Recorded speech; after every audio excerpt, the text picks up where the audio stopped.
Hello! Today we're going to have a tutorial on the leaf journal. You click right up here, there's your leaf journal. I'm going to show you the ingredients pouch first. Here you have your diamonds, your ingredients. I don't have a lot of them right now. Your dies, your games, your parties those are your games. Here's your sweets and your silly sweets and your seeds. That's pretty much cut and dry. But in the leaf journal, when I first started playing on Pixie Hollow, I did not know all of the features that were in the leaf journal. When you open up your leaf journal, you're going to come to this page, My To-Do List. And if you click on any of these things, it'll bring you right to that area. Vidia's Daily Spin, it'll bring you right to Maple Tree Hill where Vidia's Daily Spin is. And of course there's the Clothes tab, everybody knows that tab, where you have all of your clothes. And it will show you how many diamonds you need to upgrade, how many more items you can keep in your storage. Of course, there's the wear button. That's pretty much, you can click that button to pose your fairy. Now the pose that you put your fairy in, that's what your fairy is going to look like when you go to the shops to try on clothes. Your fairy will be in that pose. You can change her around. Very fun. I actually changed Little's hair to the blue. Here you can print your fairy. I think non-members can also print your fairy from that page. And then of course the next tab is the storage tab.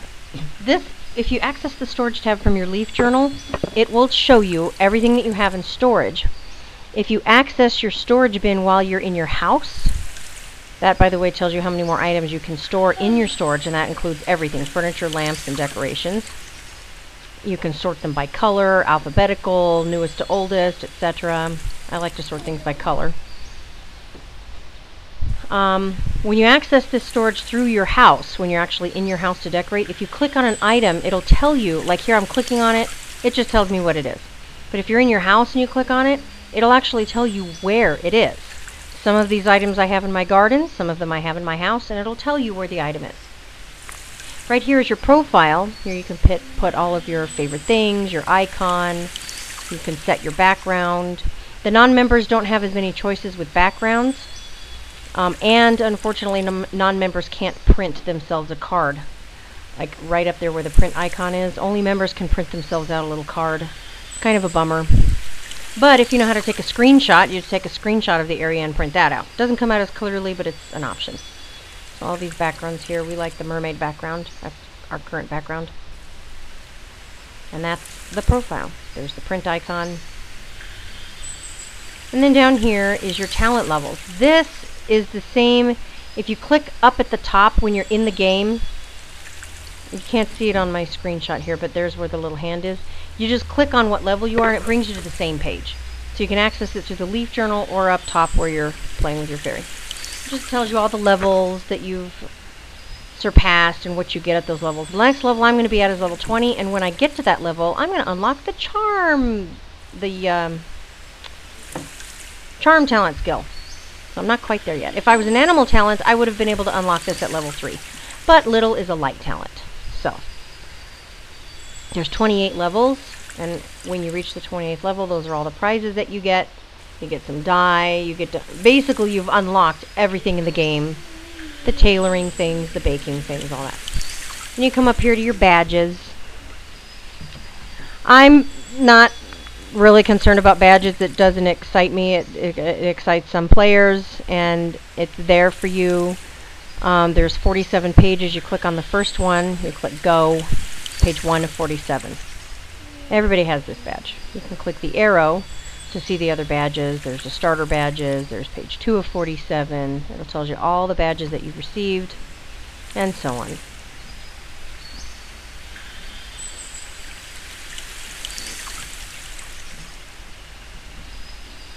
Some of these badges here, I haven't done those things. I have to help Fawn in Harvest Hustle. I haven't really done that, so whatever badge this is, I haven't earned it, but it tells you.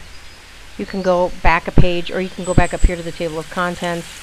All the way down here at the bottom is going to be closer to page 47. We weren't a member during winter of 2011, so I'm not going to have won any of those badges. We became a member in February, so a lot of these badges we got. And this is what they are. We're right up here close to page 47. This is where your badges are. And if you click on that particular badge, it'll show you your progress if you haven't earned it yet. So you can click on the arrows, you can click on the table of contents, whichever. The next tab is your animal friends. If you have an animal friend, it'll show you all the outfits that you've earned. This is what I've earned so far for Apple Fluff. She can wear nothing, or she can wear any of these other things that we have. If you click on one of the question marks, it'll tell you what she has yet to earn. That's the winter wrap, the little unicorn hat. The next one, that's the parliamentary fur hat. She hasn't earned it yet, but that's what it is. So she'll be bringing me that hopefully soon. And all these other little cute things, she's already earned them. Aren't they cute? They're so cute. Little easy fast flying goggles. The buggy bear ears.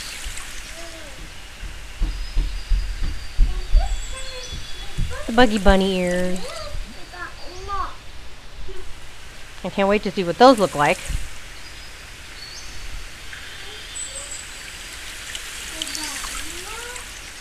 Workout threads. Those are cute. Here's the regular bunny ears. The heart glasses. And the kitty cat ears. This is what she's going to wear when we do our Alice in Wonderland movie, because Apple Fluff is going to play the role of Dinah, Alice's cat. So it's perfect because she has little bunny ears. Up here, if you have all these other animals, you know that's where their information will be, but you can only have one animal at a time. So the next one here are the crafts. The next tab down is the crafts. And right here, instead of going to each of the tailoring nooks to see what you need to make what, it's all right here in your Leaf Journal. When I first started playing this game a few years ago, I didn't know this. So for those of you who don't know, this is very helpful information. The items that you see starred are items that you haven't made, either with practice tinkering or with regular tailoring, either with practice or with regular. Because there's a item down here, the gala skirt, we'll come down to it in a second. It's not starred, but I don't have that in my clothing inventory. So the reason it's not starred must be because I did it in practice tailoring. All these things, see right there, the gala skirt down there. It's not starred, but I don't have one. So that must mean that I did it in practice tailoring. So the starred items are items that you haven't made at all. And then right here we have light green are the patterns that you've unlocked because of whatever level you're on. And then below that, in the dark green, are the items that you have yet to unlock as you progress through the levels. There's a lot of stuff down there. I can't wait to make some of these things. They're pretty cute.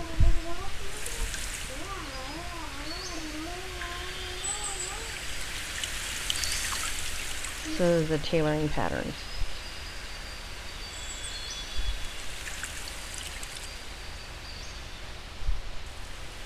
Here are the baking items. Once again, anything that's starred are things that you haven't actually made yet, whether it's practice or personal. But non-member fairies can practice any of these items depending on what level you're on. The only difference is that you don't actually get to keep the item, which is kind of a bummer.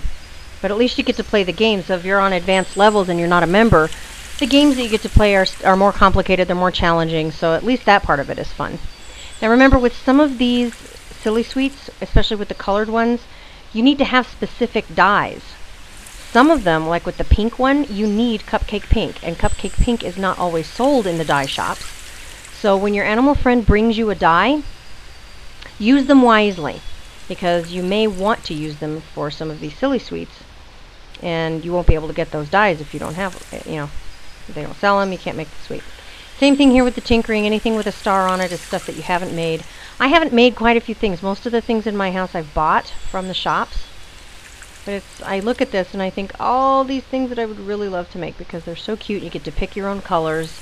All you gotta do is, for members, all you gotta do is go out there and gather ingredients, which just takes a few minutes. And you can trade ingredients in the shop, so whatever you have, you just trade it for what you need and you can go make your item.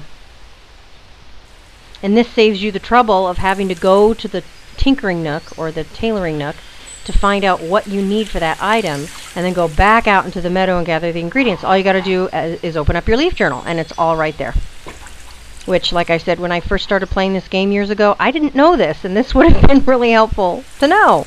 So for those of you who don't know already, here you go. And for those of you who do know, yippee! Here's the quest page.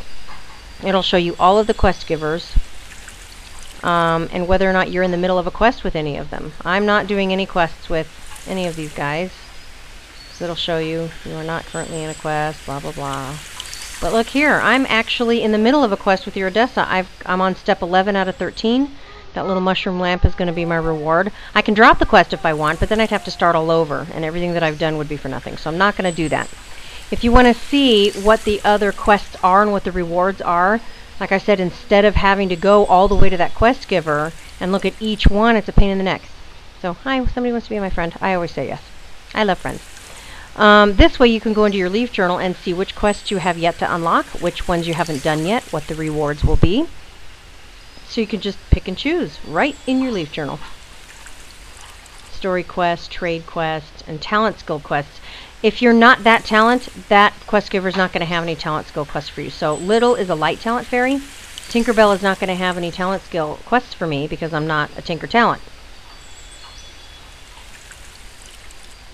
So the arrow back, it goes, back one page.